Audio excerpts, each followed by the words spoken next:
상쾌한 아침 원주에서 출발합니다.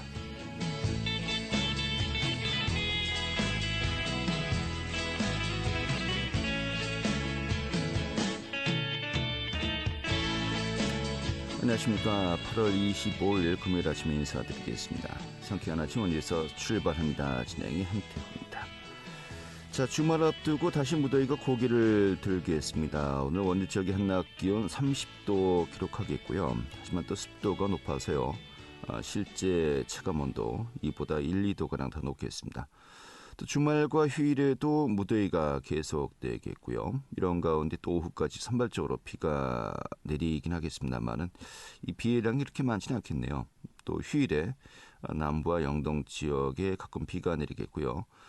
또 다음 주 초반 전국에 다시 비가 내리면서 막바지 폭염의 기세가 한풀 꺾일 것으로 전망되고 있습니다. 자, 오늘 준비한 소식 살펴보도록 하죠. 오늘 취재 기자 연결해서요. 이 지역의 도내 정치 이슈 살펴보도록 하겠습니다. 또 원주시가 농촌에 찾아가는 복지 서비스를 진행한다고 하네요.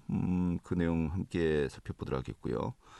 또 강원 금연지원센터 시민들과 함께하는 금연캠프 소식도 전해드리도록 하죠.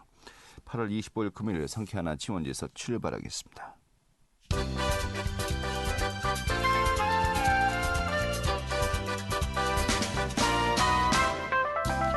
오늘의 뉴스입니다. 이 건설 현장에 불법행위 특별 단속을 벌여왔던 강원경찰이 지난 8개월간에 200여 명의 위반자를 검거했다고 밝혔습니다. 지난해 12월부터 이달 14일까지 250일간 건설 현장 불법행위 특별 단속을 벌인 결과 65건 201명을 검거하고 이 중 90명을 검찰에 송치했다고 밝혔습니다.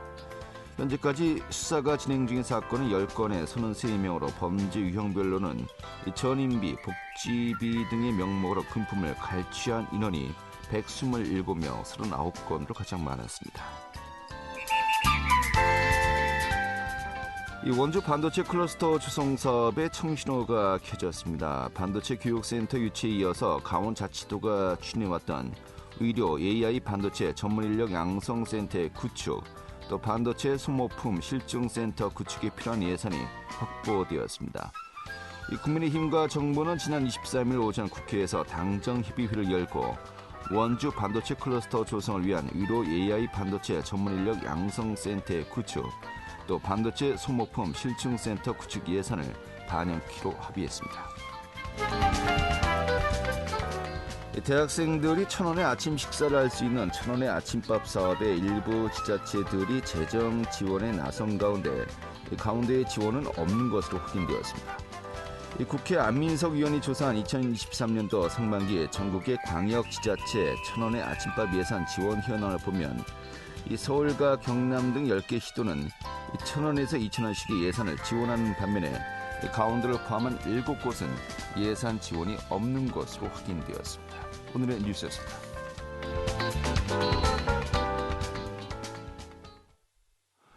네, 도는 정치 이슈 살펴보도록 하겠습니다. 강원일보 정치부 이한울 기자 연결하죠. 여보세요? 네, 안녕하세요. 예, 반갑습니다.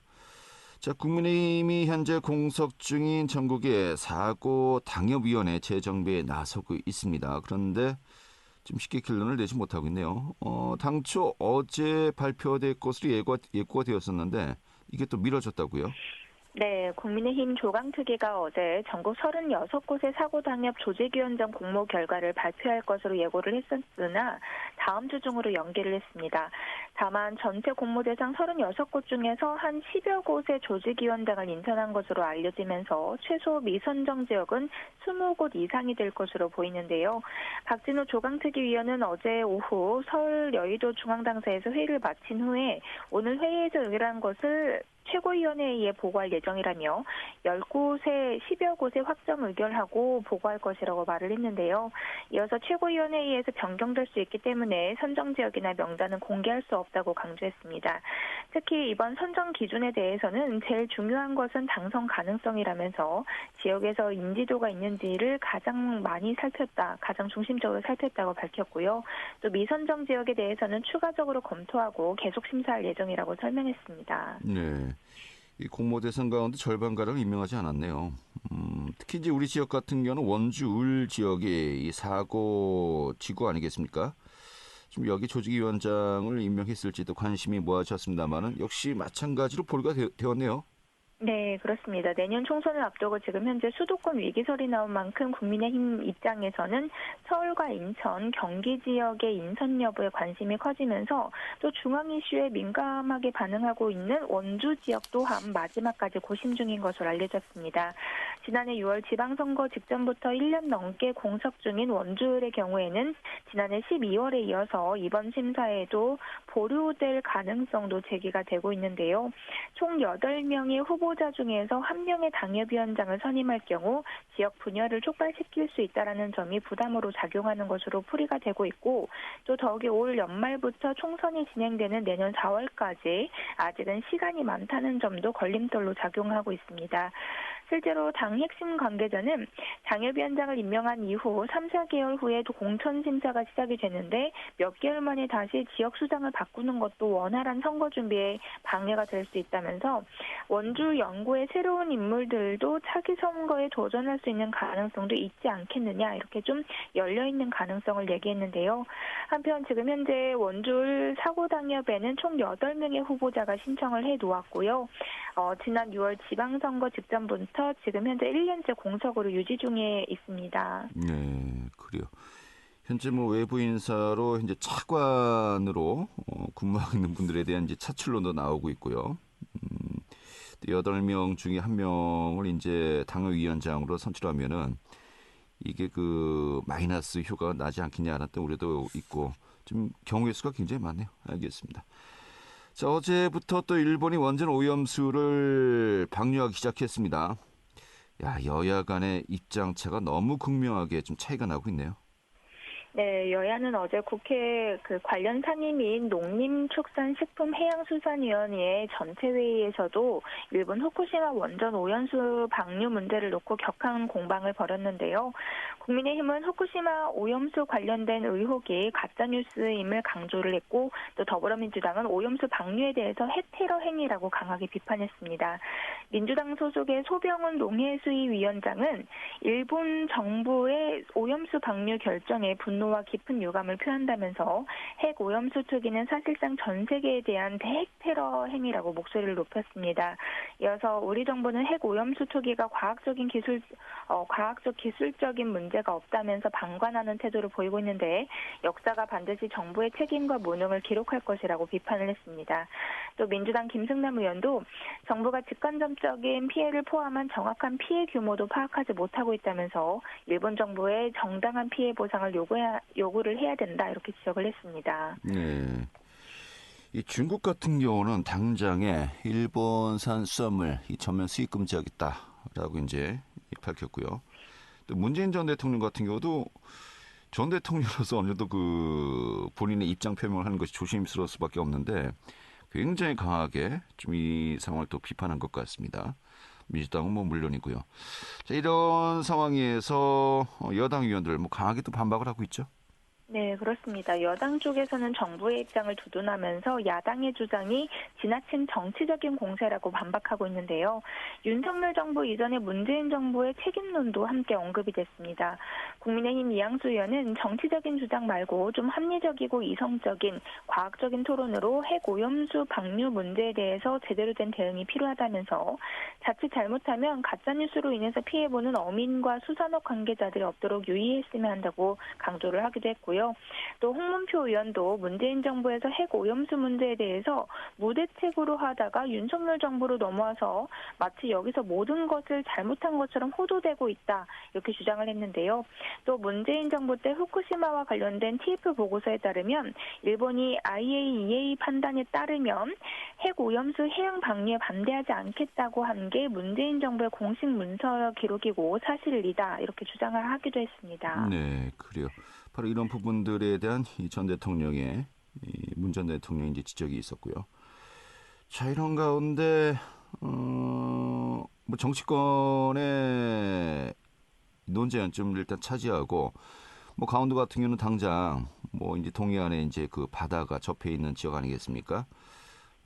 당장 수산물 시장에 어느 정도 타격을 줄 것인가, 영향을 줄 것인가 많은 분들이 걱정할 수밖에 없는데 어제 오후부터군요. 동해안 수산물의 방사능 검사 결과 이제 매일 공개하기로 했다고요. 네, 동해안 수산물 소비 위축 우려를 불식시키기 위한 조치인데 하지만 표본이 적고 검사 인력이 확보되지 않았기 때문에 실효성에 대한 의문도 제기되고 있습니다. 일본이 어제 오염수 방류를 시작하면서 동해안을 비롯해서 수산물을 취급하는 자영업자들은 수산물 소비 위축으로 인한 타격을 우려하고 있는데요. 이에 따라서 강원도와 동해안 6개 시군은 어제부터 주요 수산물 위판장과 양식장 등 21곳에서 번갈아 수산물을 수거해서 강원도 보건환경연구원에 방사능 검사를 의뢰할 방침입니다. 어제 첫날 검사 대상은 동해 묵호 위판장이었는데요. 검사에는 4시간 정도가 소요가 되고 어제 오후 도청 홈페이지를 통해서 결과가 공개가 됐습니다. 검사 결과를 투명하고 신속하게 공개해서 소비자들을 안심시킨다는 계획인데요.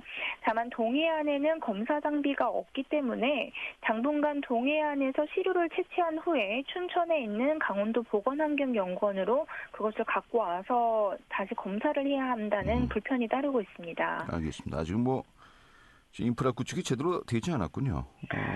이런 가운데 이 검사 장비 좀 추가로 갖출 계획이라고요.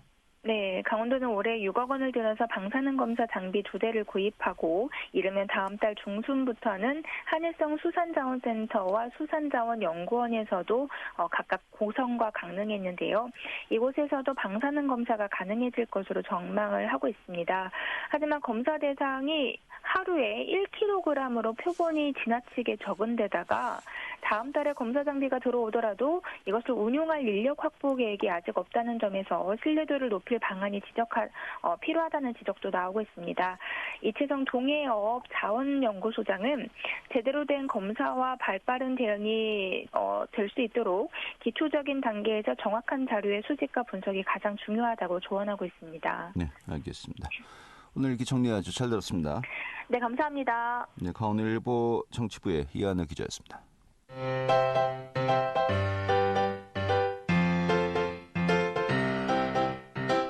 KBS 원주방송국이 유튜브 다시 듣기 서비스를 실시합니다. 매일 아침 강원 영서남부권의 뉴스와 정보를 전해드리는 상쾌한 아침 원주에서 출발합니다는 KBS 원주라디오 유튜브 채널을 통해 다시 들을 수 있습니다.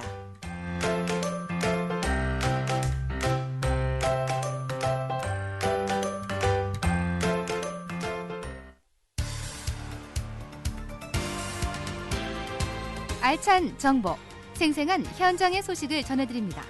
리포터 현장.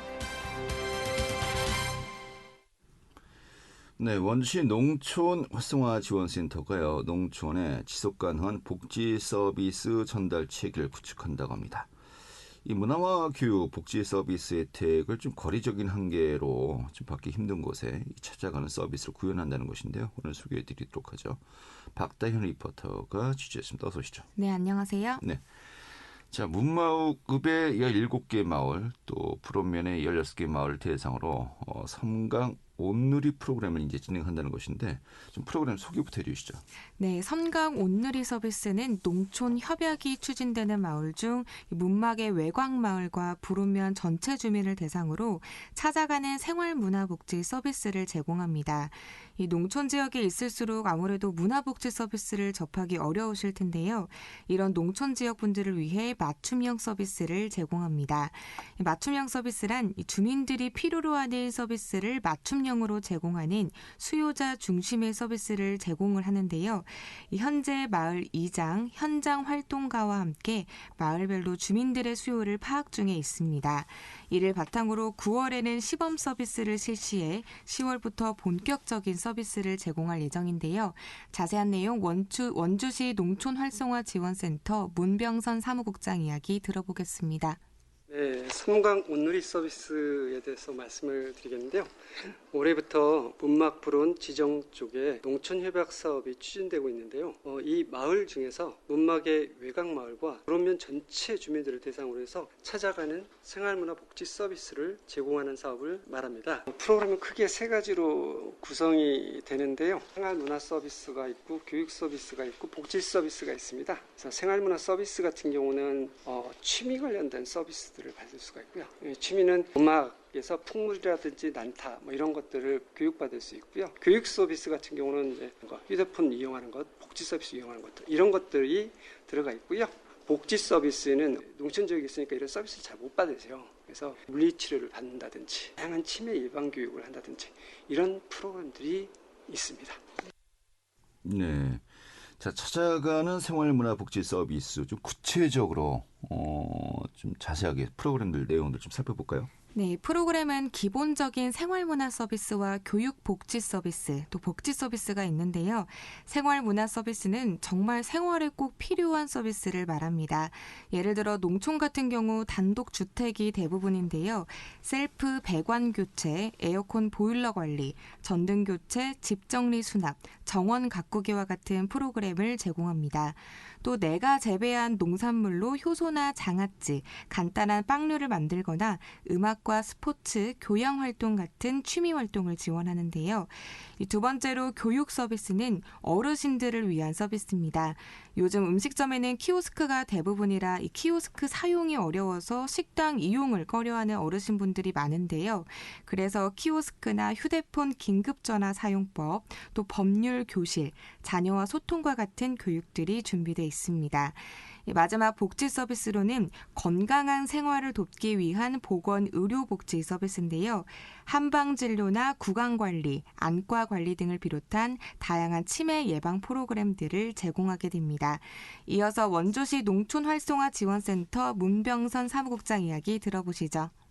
중요한 것은 아무리 좋은 서비스라도 자기에게 필요가 없으면 아니면 내가 그동안 받고 있으면 의미가 없을 수가 있어요. 그래서 저희가 마을별로 찾아가서 주민들이 원하는 서비스들을 다시 재구성해서 서비스를 제공하려고 합니다. 패키지로 만들어서 제공하는 것이 이 사업의 핵심적인 키포인트라고 할 수 있습니다. 9월 달에 그 수요를 조사하고 있고요. 10월부터 본격적으로 올해 말까지 서비스를 제공할 계획입니다. 복지 서비스에 대해서 주민들이 소외당해서는 안 된다는 것이 저희 사업의 취지고요. 그래서 센터에 찾아와서 상담을 해주시면 저희가 지역에 맞게, 지역 상황에 맞게 맞춤형 프로그램을 지원하도록 노력하도록 하겠습니다.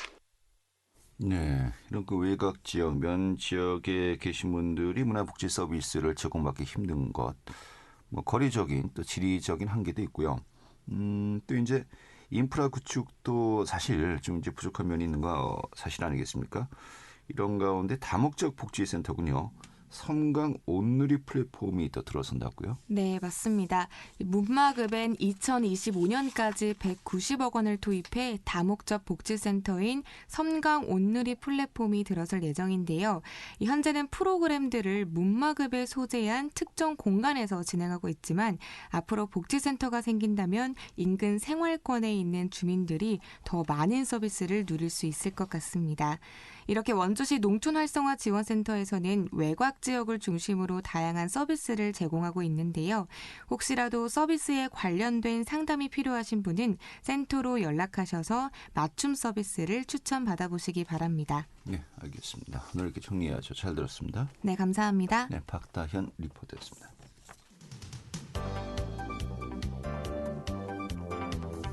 생생한 현장, 유익한 생활 정보를 전해드리겠습니다. KBS 원주라디오 상쾌한 아침 원주에서 출발합니다를 함께하고 있습니다. 네, 담배를 멀리하고 싶은데 마음먹은 대로 잘 되지 않는 분들 많습니다. 자, 이럴 때 도움되는 기관이 강원 금연지원센터인데요. 또 최근에 금연 캠프도 개최하고 있고요. 오늘 좀 소개 좀 해드리겠습니다. 이 강원 금연지원센터의 김민재 팀장 연결하겠습니다. 팀장님. 네, 안녕하세요. 네, 반갑습니다. 이 강원 금연지원센터 먼저 어떤 그 기구인지 소개부터 좀 해주시죠. 네, 저희는 기존에 이제 운영되고 있는 보건소 금연 클리닉 방문이 어려운 금연 사각지대에 있는 흡연자분들을 발굴을 하고 네. 이제 그분들에게 직접 금연 지원 서비스를 제공하고자 하는 목적으로 이게 개설이 되었고요. 또 지역 내에 금연 사업을 운영하는 기관들이 많은데 그분들과 연계 협력 소통을 하고자 중추적 역할을 수행하고자 2015년 7월부터 이 사업이 시행을 하게 되었습니다. 네. 그러니까 지금 보건소에서 금연 클리닉이 운영되고 있지만은 지금 그것으로는 좀 부족한 어떤 분들을 대상으로 이 사업을 지금 시행하고 있다. 지금 보충적인 측면에서 시행하고 있다. 지금 이렇게 이해하면 되는 겁니까? 네, 맞습니다. 아, 그래요. 그러면 이제 그 강원도내 18개 시군 있지 않습니까? 네. 뭐 각 지역별로 이렇게 뭐 센터가 이렇게 있는 건가요? 아니면 뭐 어떻게 총괄하는 겁니까?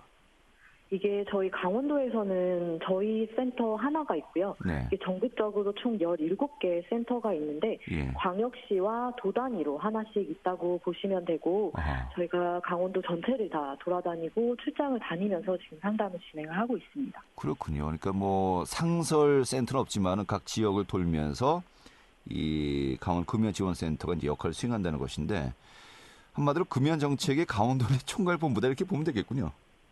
네, 그렇게 봐주시면 좋을 것 같습니다. 그래요. 네, 금연 캠프 프로그램 이야기를 들었습니다. 네. 이게 또 굉장히 큰 사업이라고 이제 들었는데 금연 캠프는 어떻게 시행하게 하는 사업입니까? 금연 캠프는 일단 흡연자분들이 한 10분 정도가 모여가지고 병원에 입원을 하는 프로그램인데 네. 일단 건강검진도 진행을 하고 4박 5일 동안 교육과 상담, 운동 여러 가지 프로그램을 진행을 하면서 이분들이 금연에 대해서 다시 생각을 해보고 금연에 도움이 되는 것도 서로 공유를 하고 네. 교육도 받고 그리고 이제 금단 증상이 가장 심한 기간이거든요. 그 기간을 같이 숙박을 하면서 지내고 나가기 때문에 좀 더 효과가 큰 프로그램이라고 보시면 될 것 같습니다. 그러니까 아예 병원에 며칠 동안 입원을 하고 네. 뭐 담배는 당연히 이제 뭐 피우고요. 건강검진도 하고요. 네, 맞습니다. 그래요? 한 10명 정도? 네. 이 비용이 그럼 꽤 들겠는데요? 이 비용 부담은 어떻게 하는 겁니까? 네, 저희가 이게 참가를 하시게 되면 1인당 한 100만 원 정도 지원을 해드리는데 예. 요거는 보건복지부에서 다 지원을 해주셔가지고 참가자분들이 부담하는 거는 거의 없고 다 무료로 진행이 된다고 보시면 되고요. 예. 이제 참가자분들이 시간만 내서 참여를 하신다면은 좀 더 효율적으로 금연에 성공하실 수 있을 것 같습니다. 그래요? 그럼 이거 좀 지원하시는 분들 꽤 될 것 같은데 네. 그렇다고 뭐 다 또 참가시킬 수는 없는 것이겠고 이 대상자를 어떻게 선정하는 겁니까? 대상자는 일단 저희가 20감년이라고 해서 하루에 한 갑씩 20년 이상 담배를 흡연하신 그 중증 흡연자분들이 대상이고요. 예. 이 중에서도 일단 질병을 가지고 있으신 분들이거나 아니면은 연세가 좀 많으시거나 하는 분들이 우선순위로 이제 선정이 돼가지고 참여를 하시게 되어 있습니다. 그렇군요. 근데 문제는 이렇게 그 지원도 하고 또 금연 이제 성공을 했습니다만은 추후에 네. 다시 또 재흡연율이 어느 정도 되느냐 네. 이게 또 중요한 또 사업의 어떤 성공 여부를 가름하는 거 아니겠습니까? 네, 맞습니다. 그런 것까지 다 이제 사회에 또 조사를 하는 건가요? 네, 저희가 이제 4박 5일 동안 캠프를 하고 이제 보통 6개월 동안 금연을 유지하신 분들을 금연 성공자라고 볼 수가 있는데 네. 저희가 이 캠프 수료 후에 이제 6개월 동안 추적 관리를 합니다. 그래서 이분들이 그때까지 금연 잘 유지하실 수 있도록 도와드리고 이제 캠프를 참여하신 분들 중에서 한 반 정도는 그래도 지금까지는 성공을 하시고 반 정도는 조금 재흡연으로 이어지기는 하는데 네. 이분들이 캠프 수료 후 한 2년 뒤부터는 다시 또 캠프에 참여하실 수가 있어서 다시 재입소하시는 분들도 가끔 있으십니다. 알겠습니다. 절반의 성공이로군요. 네. 예, 그래요. 뭐 최근에 금연 캠프 원주의료원에서도 있었습니까? 네, 맞습니다. 저희가 지금 코로나 상황 때문에 원래 연세 세브란스 기독병원에서 주로 운영을 했었는데 코로나 상황이 여의치 않아서 저희가 원주의료원에서 올해 진행을 하게 되었고요. 그 외에 이제 병원에 입원하는 걸 좀 부담스러워 하시는 분들이 가끔 있으셔서 저희가 구룡사 템플스테이 캠프도 계획을 하고 있습니다. 네. 그래서 9월과 10월, 11월까지 매달 한 번에서 두 번 정도 진행을 계획하고 있어서 요 캠프에 오시면은 일단 구룡사에서 하실 수 있는 숲 체험이라든지 스님하고의 타담 시간도 마련이 되어 있으니까 또 많이 참여를 해주시면 좋을 것 같습니다. 알겠습니다. 이 부분이 사실 제일 궁금했어요. 9월, 10월, 11월에 구룡사에서 템플스테이 개념의 금연 캠프가 이제 만들어진다는 거 아니겠습니까? 네. 이건 또 어떻게 신청하는 겁니까? 저희에게 전화만 주시면 신청이 가능하고요. 예. 저희 센터가 033-746-9030입니다. 다시요. 요 번호로 0746에 네, 746-9030. 9030이요. 예. 네, 9030이 금연 성공이거든요. 예. 네. 요 번호로 전화만 주시면은 네, 저희가 신청 받을 수 있습니다. 캠프 한 번에 몇 명 정도까지 참여가 가능한 겁니까? 저희가 병원에서 진행을 할 때는 보통 한 16명까지 진행을 했었는데 네. 지금 이렇게 구룡사에서 진행을 할 때는 구룡사 숙소가 아주 많지가 않아요. 그래서 저희가 구룡사는 최대 8명까지 진행을 하고 네, 병원에서는 최대 16명까지 알겠습니다. 진행을 계획하고 있습니다. 8명. 며칠 정도 있는 겁니까? 똑같이 4박 5일 진행을 하게 되어 있고요. 4박 5일이요? 네. 몸과 마음을 좀 깨끗하게 하고 나오는 그런 기회가 되겠네요. 네. 알겠습니다. 이거 해당되시는 분들 746-9030 기억해 둬야 될 것 같습니다. 알겠습니다. 오늘 이렇게 정리 아주 잘 들었습니다. 네, 감사합니다. 네, 강원금연지원센터의 김민재 팀장이었고요. 이거 갈등되시는 분들 많을 것 같습니다. 참여할까 말까. 잘 고민하시고요. 오늘은 여기서 모두 마치도록 하겠습니다. 다음 주에 다시 뵙도록 하죠. 고맙습니다.